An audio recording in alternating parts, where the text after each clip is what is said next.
तू ही रे माझा मितवा या मालिकेच्या पुढील काही येणाऱ्या भागांमध्ये आपल्याला जबरदस्त असा ट्विस्ट पाहायला मिळणार आहे। आता अर्णव आणि ईश्वरी मिळून जबरदस्त प्लॅन करून राकेशचा खरा चेहरा आणणार अंजलीच्या समोर। तर दुसरीकडे आता ईश्वरी आणि अर्णवच्या सुखी संसाराला होणार हळूहळू सुरुवात। आता नेमकं हे सगळं कसं घडणार, काय घडणार जाणून घेऊया आपल्या आजच्या व्हिडिओमध्ये। तर आता आपण इथे पाहतो की ईश्वरी हिला सतत राकेशची भीती वाटत असते, तो आपल्याला काही करेल का हे सतत राहून तिच्या मनामध्ये घोळत असतं। तर अर्णवने तिला स्पष्टपणे सांगितलेलं असतं की मी काहीही झालं तरी तुला काहीच होऊ देणार नाही, मी कायम तुझ्याबरोबर आहे। तो राकेश तुझ्या केसाला सुद्धा धक्का लावू शकत नाही आणि जरी त्याने तसा प्रयत्न केला ना तरी मी त्याला सोडणार नाही, लक्षात ठेव। त्याबरोबर आता अंजली ही ईश्वरी आणि अर्णवला हाका मारून घेते आणि म्हणत असते, अरे हो हो हो तुमचं नवीन लग्न झालं आहे मान्य आहे, पण म्हणून प्रत्येक वेळेस सतत खोलीतच असलं पाहिजे असं काही जरुरी नाही आहे। त्याबरोबर ईश्वरी अर्णव एकमेकाकडे बघतात तर अंजली जोरजोरात हसत म्हणते, अरे गमतीत म्हणाले मी, बरं जा आता दोघं पण पटपट तयार होऊन या। त्याबरोबर ईश्वरी विचारते, ताई तयारी कसली? त्यावर ती म्हणते, अगं दसरा, लक्ष्मीपूजन, घरची लक्ष्मी ना तू आता आमच्या, तुझ्याच हातून पूजायची आहे लक्ष्मी, चल लवकर ये। त्याबरोबर आता ईश्वरी ही आलेली असते। आता अंजली ईश्वरीला दसऱ्याची कशी पूजा करायची ते सगळं काही सांगते व्यवस्थित आणि मग आता ती ईश्वरीला हेही सांगते की ईश्वरी आज सण हा स्त्री शक्तीचा आहे, मग तुझ्या मनात जे असेल ते तू माग। त्याबरोबर ईश्वरी आता पुन्हा मागणं मागते, वाईटाचा सर्वनाश होऊ दे आणि सत्याचा विजय होऊ दे, घरावर आलेलं अरिष्ट, घरावरच्यांवर आलेलं संकट कायमचं दूर होऊन जाऊ दे। त्याबरोबर अर्णव ईश्वरीला सांगतो, सगळं तुझ्या मनाप्रमाणे घडेल। त्याबरोबर आता लगेचच मामा म्हणतो, वा वा वा काय तो पाठिंबा बायकोला।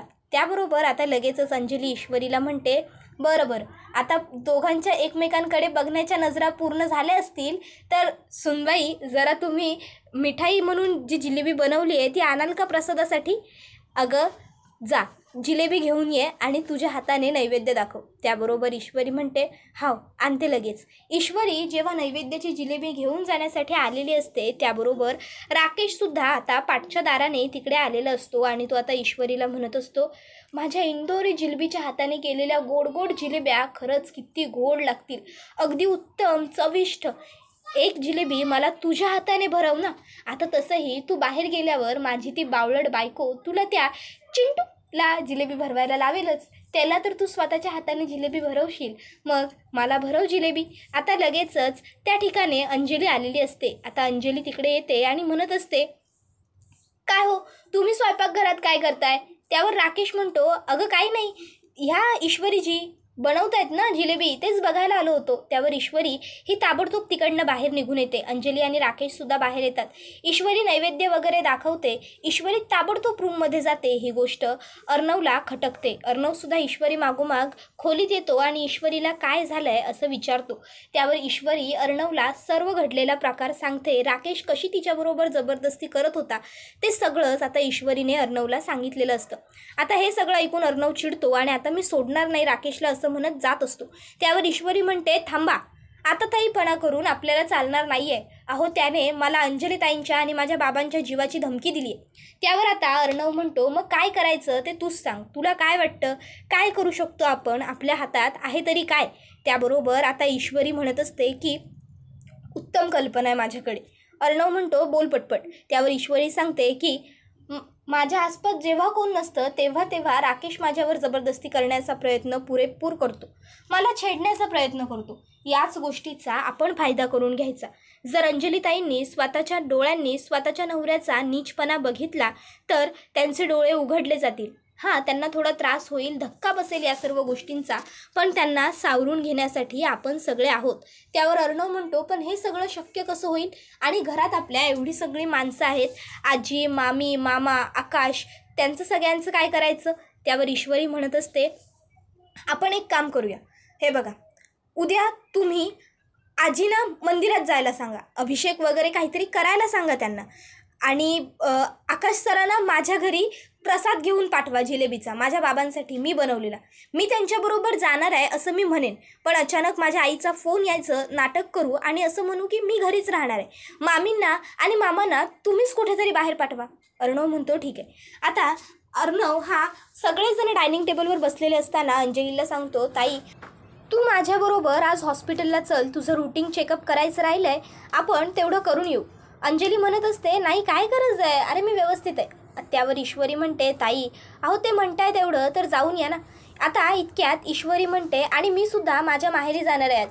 बाबांना माझ्या हातची जिलेबी खूप आवडते, काल मी जिलेबी केली होती ना, त्यांच्यासाठी घेऊन जाईन म्हणते. त्यावर अर्णव पटकन म्हणतो, ठीक आहे मग तू पण जाऊन ये, पण एक काम कर, आकाशला बरोबर घेऊन जा, एकटीच जाऊ नकोस.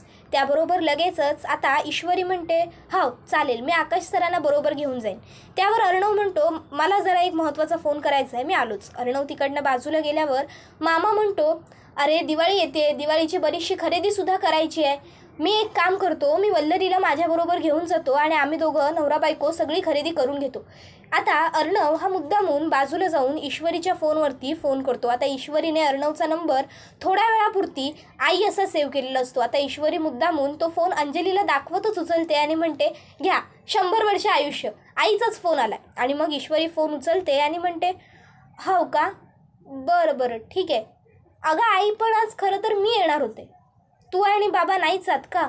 बरं बरं ठीक आहे, मग मी काय करू आता? बरं काय हरकत नाही, असं म्हणत ती फोन कट करते. त्याबरोबर अंजली आता विचारते, काय गं आईबाबांकडे जाणार होतीस ना, तोंड का पडलं आणि घरी नाही येत म्हणजे? त्यावर ईश्वरी सांगते, अहो ते बाबांच्या फिजिओथेरपिस्टने आज त्यांना चेकअपसाठी बोलवलं, तर आई आणि बाबा तिकडे जाणार आहेत. घरी फक्त एकटी नमुताईच आहे, आत्यासुद्धा तिच्या साड्यांच्या दुकानात गेली आहे. त्याबरोबर अर्णव म्हणतो, मग एक काम करूया, तू नको जाऊस हवं तर, पण आकाश तो जाईल आणि मिठाई देऊन येईल तुझ्या घरी. अगं प्रसाद आहे ना, उगाच नंतर आपल्या घरी खराब होऊन जायला नको. तुझ्या बाबांना आवडते तर ते खातील तरी नंतर. त्याबरोबर आकाश तिथे आलेला असतो आणि आकाश म्हणतो, नो प्रॉब्लेम, लगेच जातो मी. त्याबरोबर आता सगळेच त्याच्याकडे हा त्याचा उत्साह बघून पाहायला लागतात. तर आकाश म्हणतो, म्हणजे वहिनीच्या बाबांना जर इच्छा झाली असेल तर आपण त्यांची इच्छा पूर्ण करायला हवी ना, शेवटी म्हातारं माणूस आहे. त्याबरोबर आता मनातल्या मनात आकाश खूप खुश असतो. आकाशच्या मनात लाडू फुटत असतात आणि आता तो म्हणत असतो, तेवढीच नम्रताला सुद्धा भेटण्याची संधी. त्याबरोबर अर्णव म्हणतो, काही म्हणालास का? त्यावर तो नाही असं म्हणतो. तर लगेचच अंजली म्हणते, तू काय म्हणालास ते कळलं बरं मला. जसा चिंटूच्या मनातलं मला सगळं कळतं तसंच तुझ्याही मनातलं कळतं हा मला. आकाश तू विसरू नको, मी तुझी पण मोठी बहीण आहे. त्याबरोबर आकाश मला फोन येतोय म्हणत तिकडनं पळ काढतो. त्यावर अंजली आता म्हणते, ईश्वरी हे घरी असतील, तू जरा बघ हा, यांना काही हवं नको ते. त्यावर ईश्वरी म्हणते, हो तुम्ही काळजी नका करू ताई, मी आहे ना घरी, मी बघेन ना. त्याबरोबर आता अंजली ही म्हणत असते, हो गं तू आहेस म्हटल्यावर मला काही काळजी नाहीच आहे, पण यांना ना काम करता करता कॉफी वगैरे पिण्याची सवय, तर मी यांना सांगून जाईन, त्यांना काही लागलं तर तुला सांगायला, तू लक्ष ठेव. आता अंजली राकेशला सांगते, मी बाहेर जाते, घरात कोणी नाही आहे, पण ईश्वरी आहे, तुम्हाला काही लागलं तर तिला सांगा.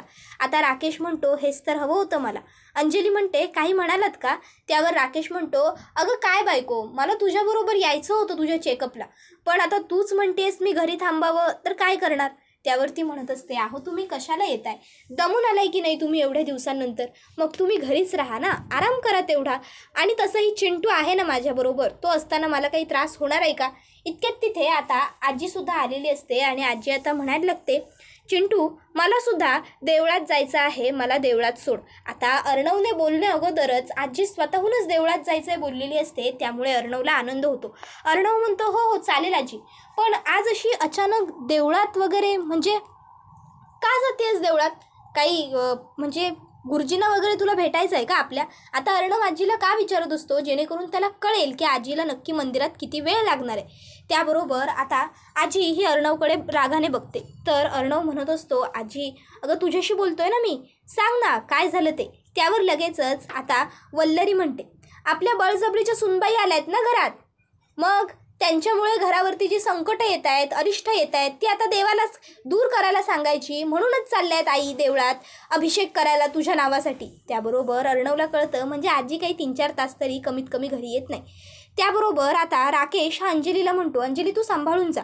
तर आजी म्हणत असते, जावई बापू तुम्ही काळजी करू नका, चिंटू आहे ना तो घेऊन जाईल अंजलीला बरोबर, तुम्ही जरा आराम करा, तुम्हाला आरामाची गरज आहे. आणि मग आता ईश्वरीकडे बघत आजी म्हणते, आता ही घरी आहे म्हटल्यावर टेन्शन तर असणारच आहे. आता हे ऐकून ईश्वरीला वाईट वाटतं, तर अर्णव तिला नजरेने वाईट वाटून घेऊ नको असं खुणावतो. तर आजी म्हणते, जायचं का की अजून इथेच थांबायचं आहे?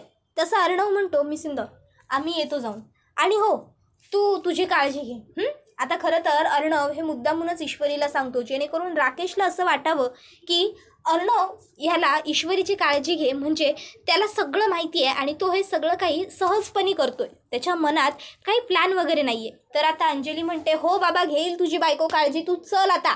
तुझी बायको म्हणजे काय लहान बाळ आहे का रे? त्याबरोबर अंजलीला असं म्हटल्याबरोबर अर्णव म्हणतो, निघूया. आणि मग आता तो अंजलीला म्हणतो, ताई तुझी फाईल दे माझ्या हातात, मी घेऊन येतो. अंजली अर्णवच्या हातात फाईल देते. आता अर्णव मुद्दामून, मी गाडीची चावी घेऊन येतोच असं म्हणत ती फाईल टेबलावरती हॉलमध्ये तिथेच ठेवतो आणि गाडीची चावी आणायला जातो. तोपर्यंत तो अंजली आणि आजीला ईश्वरीला खुणावून सांगतो की यांना पुढे जाऊन गाडीत बसायला सांग. ईश्वरी लगेचच अंजलीला आणि आजीला म्हणते, तोवर तुम्ही हळूहळू जाऊन पुढे गाडीत बसा ना. अंजली म्हणते, हा आजी, इथे थांबण्यापेक्षा आपण गाडीत बसूया, चल. दोघीजणी जाऊन आता गाडीत बसतात. तर आता इथे सगळेजण घराच्या बाहेर गेलेले असतात. आकाश हा ईश्वरीच्या माहेरी नम्रताला भेटण्यासाठी गेलेला असतो. मामा मामी हे खरेदीसाठी गेलेले असतात. अंजली आणि अर्णव हे दोघं हॉस्पिटलला गेलेले असतात. संधीचा फायदा साधून आता राकेश हा ईश्वरी हॉलमध्ये बसलेले असताना ईश्वरीच्या जवळजवळ फिरकायला लागतो. त्याबरोबर ईश्वरी आता अर्णवच्या फोनवरती मेसेज करून सांगते की राकेश हा हॉलमध्ये घुटवळायला सुरुवात झाली आहे. आता अर्णवने हा मेसेज वाचलेला असतो. अर्णवच्या तळपायाची आग मस्तकात जात असते, पण शांत राहण्या वाचून त्याच्याकडे पर्याय नसतो. अर्णव ईश्वरीला मेसेज करून सांगतो, काळजी करू नको, तो तुला काही करेल याच्या आधीच मी अंजली ताईला घेऊन तिथे पोहोचेन. आता अर्णव हा गाडी फास्ट चालवायला लागतो. अंजली आणि आजी त्याला दोघीही म्हणतात, अरे गाडी जरा हळू चालव. अर्णव सांगतो की नाही, मी म्हणजे पटापट जाऊ ना आपण, म्हणून गाडी फास्ट चालवतोय. अंजली म्हणत असते, बरं बाबा हळू. मग आता ते तिथे पोहोचल्याच्या नंतर अंजली आजीला सांगते, आजी चांगला अभिषेक कर तुझ्या नातवासाठी आणि नातवाचा संसार सुखाचा होऊ दे असं मागणं सुद्धा आता माग देवीकडे, काय? त्याबरोबर अर्णव हा आजीला आणि आता अंजलीला काहीच उत्तर देत नाही. तर इकडे राकेश हा ईश्वरीबरोबर जास्त जबरदस्ती करण्याचा प्रयत्न करायला सुरुवात करतो. जास्त तो तिच्या जवळ येत चाललेला असतो. ईश्वरी मात्र आता मनातून घाबरते. तिला वाटत असतं, अर्णव सर येतील ना वेळेवरती, हा राकेश माझं काही करणार तर नाही ना. ईश्वरी आता राकेशला म्हणत असते, हे बघ, तू माझ्यापासून लांब राहा, माझ्या जवळ येऊ नकोस. याद राख, तू माझ्या जवळ आलास तर मी काय करेन मला माहीत नाही. राकेश म्हणत असतो, अगं तुझे हे नाजूक हात माझं बिघडून किती बिघडवू शकतात गं काय. त्याबरोबर आता ईश्वरी मुद्दामून जोरात ओरडत असते, सोड मला, बाजूला हो माझ्यापासून, नीच आहेस तू एक नंबरचा, मला फसवलंस, माझ्या घरच्यांना फसवलंस. तर आता इथे अंजली आणि अर्णव हे पुढे चाललेले असताना अचानक अंजली हे अर्णवला म्हणत असते, चिंटू थांब रे, जरा मला पाणी पिऊ देत. त्याबरोबर अर्णव गाडी थांबवतो. अंजली आता पाणी पिऊन घेते.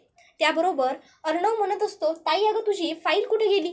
अंजली म्हणते, अरे मला काय माहीत, तुझ्याकडेच होती ना माझी फाईल. तर आता दुसरीकडे राकेश हा ईश्वरीच्या जास्तीत जास्त जवळ येण्याचा प्रयत्न करत असतो. तशी ईश्वरी अर्णवला पुन्हा एकदा लवकर या अशी नोट पाठवते. आता ईश्वरीला टेन्शन आलेलं असतं की येईल ना अर्णव वेळेवरती, आणि आता अर्णव हा अंजलीला घेऊन त्या ठिकाणी पोहोचलेला असतो. आता ईश्वरीने कान्या नजरेने अंजलीला पाहिलेलं असतं. त्याबरोबर आता मनातल्या मनात ईश्वरी देवीला प्रार्थना करत असते, आई घरात बसलेली आहेस तू, पाठीशी उभी राहा आमच्या. मी आणि अर्णव सरांनी हा जो काही प्लॅन ठरवलाय अगदी तसंच्या तसं घडू दे. अंजलीताईंना त्यांच्या नवऱ्याचं खरं रूप कळू दे आणि एकदाची अंजलीताईंची आणि आम्हा सगळ्या कुटुंबाची ह्या नीच नालायकाच्या हातातून सुटका होऊ दे. आजच्या दिवशी वाईटाचा सर्वनाश होऊ देत. पाठीशी उभी राहा आमच्या. त्याबरोबर आता अर्णव हा अंजलीला म्हणत असतो, ताई मला एक महत्त्वाचा फोन येतोय, मी फोनवर बोलून आलो, तोपर्यंत तू तुझी फाईल घेऊन ये आणि एक काम कर, येता येता मी सिंदूरला सुद्धा हाक मार, आपण तिलाही हॉस्पिटलला घेऊन जाऊ. अगं ती घरी एकटीच राहिली आहे ना, आणि राहिला प्रश्न जिजूंचा, तर तुला तर माहिती आहे जिजू एकदा कामात व्यस्त झाले की मग त्यांना कसलंही भान राहत नाही ते. त्याबरोबर अंजली म्हणते, बरं बाबा, तुला तुझ्या बायकोशिवाय करमणारच नाही आहे कुठेच, मी बोलवते. आणि मग आता अर्णव हा फोनवर बोलायच्या बहाण्याने बाजूला जाऊन सगळं काही गपचूप बघत असतो. आता अंजली ही तिथे उभी असते आणि तिला सगळं काही दिसतंय हे अर्णवला कळत असतं. अर्णव ईश्वरीच्या फोनवरती मेसेज करून तिला सांगतो, ताई आणि मी पोहोचलोय, ताई सगळं बघतीये लांबून. त्याबरोबर आता अर्णव हा मनातल्या मनात म्हणत असतो, I am really very sorry आई. मी स्वतःला मनातून वचन दिलं होतं की अंजली ताईची कायम काळजी घेईन, तिला कसलाच त्रास नाही होऊ देणार. पण आज तिला माझ्या नजरेच्या समोर इतका त्रास होताना मी बघतोय, पण काहीच नाही करू शकत आहे. पण तिला तिच्या खूप मोठ्या पुढच्या संकटातून बाहेर काढण्यासाठीच मी आणि मिस इंदौरने हे ठरवलं आहे. विश्वास ठेव माझ्यावरती आणि माझ्या बायकोवरती सुद्धा. मी अंजली ताईला त्रास नाही होऊ देणार. या सगळ्यातून तिला नक्की बाहेर काढेन. एकदा का तिच्यासमोर तिच्या नीच नवऱ्याचं खरं रूप आलं की मी ताईला इथून सगळीतून खूप लांब पाठवून देईन. तिला थोडे दिवस शांतता मिळेल याची मी पूर्ण काळजी घेईन. पण आज तिला खरं कळणं खूप गरजेचं आहे. आता अर्णव हा ईश्वरीला पुन्हा मेसेज करून सांगतो, जोरात ओरड, असं दाखव, ताईला असं वाटलं पाहिजे की राकेश तुला खरोखर खूप त्रास देतोय. तो जितका तुझ्याशी वाईट वागतोय त्याच्यापेक्षा जास्त पटीने तू ते ताईला भासव. त्याबरोबर आता ईश्वरी ही अर्णवला मेसेज करून ठीक आहे असं सांगते आणि मग आता ईश्वरीसुद्धा ड्रामा करायला सुरुवात करते. आता अर्णव ईश्वरीचा ड्रामा बघत असतो आणि जरा त्यालाही हसायला येतं. त्याला वाटत असतं, बाप रे काय ड्रामेबाज मुलगी आहे, एक नंबर ड्रामा करते. खरंच आता अर्णव हा हसत असतो. अंजलीकडे बघून त्याला टेन्शनही येत असतं, ईश्वरीकडे बघून हसूही येत असतं. त्याला वाटत असतं की किती हा ड्रामा, किती हा सीन. पण अर्णवकडे हसणं हा ऑप्शन नसतो, कारण वातावरण खूपच जास्त सिरियस असतं.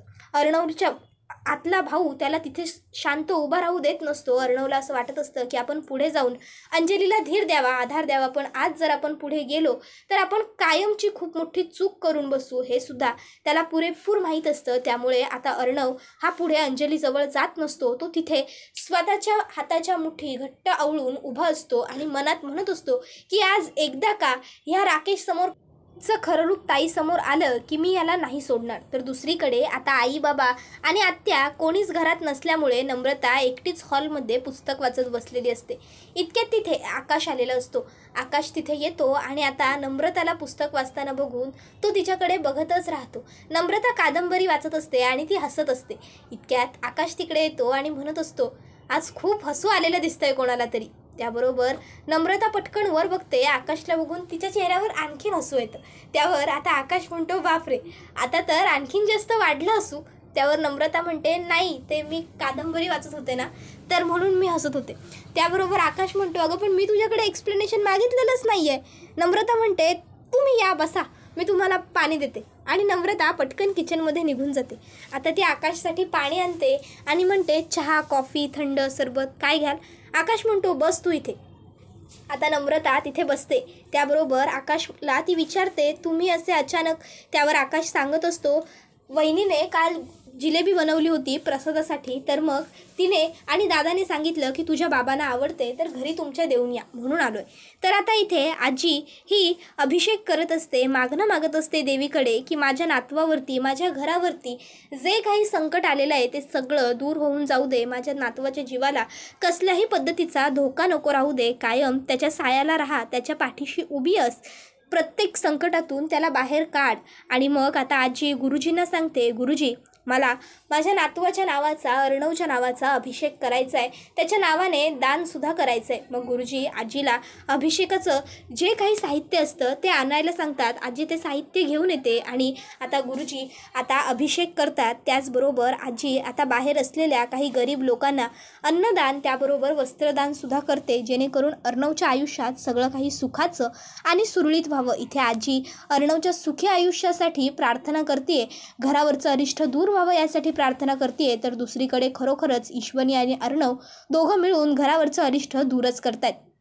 आता इथे अर्णव हा अंजलीच्या जवळ फायनली आलेला असतो आणि आता तो अंजलीला सावरतो. आता ईश्वरी ही मुद्दामून आणखीन ड्रामा क्रिएट करत असते. ती म्हणत असते, दूर व्हा माझ्यापासून, माझ्या आईबाबांना सुद्धा तुम्ही फसवलं, माझ्या बाबांबरोबर गोड गोड बोलून माझ्याबरोबर लग्नाचा घाट घातलात. त्या दिवशी अर्णव सर जर तिथे आले नव्हते तर तुम्ही त्या लॉजवरती माझ्याबरोबर न जाणो काय काय केलं असतं. त्यावर राकेश म्हणतो, अगं इंदोरी जिलबी, तू कितीही ओरडून ओरडून हे सगळं सांगितलंस तरी कोणाचा तुझ्यावर विश्वास पटणार आहे का. त्या त्याबरोबर आता अंजलीसमोर राकेशचं खरं रूप आलेलं असतं आणि हा व्हिडिओ इथेच संपतो. व्हिडिओ आवडला तर व्हिडिओला लाईक करा, चॅनलवर नवीन असाल तर चॅनलला सबस्क्राईब करा आणि बेल आयकॉन आठवणीने प्रेस करा, जेणेकरून तुम्हाला पुढच्या प्रत्येक व्हिडिओचं नोटिफिकेशन मिळत जाईल आणि सर्व व्हिडिओंचा आनंद हा अगदी उत्तम पद्धतीने घेता येईल. चला तर मग मित्रांनो, आजच्या पुरतं इथेच थांबूया. पुढचा व्हिडिओ येईपर्यंत टाटा बाय बाय, धन्यवाद, take care all of you.